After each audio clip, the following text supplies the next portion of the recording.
L'isolement d'Israël n'est pas une surprise.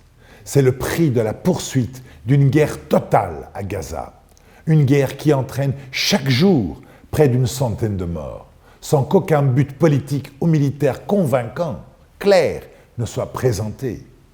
À ce bilan humain tragique, insoutenable, s'ajoute une réalité tout aussi choquante, la prédation territoriale en Cisjordanie. Colonisation et confiscation se poursuivent dans un mépris absolu du droit international et des résolutions des Nations Unies.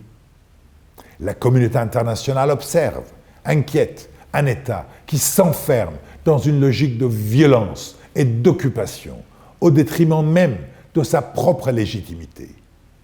L'isolement diplomatique qui s'accroît n'est donc pas un hasard, un accident.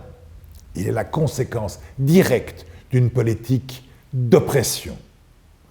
Tant que cette spirale ne sera pas rompue, Israël restera prisonnier de son propre choix, celui de la guerre plutôt que celui de la paix.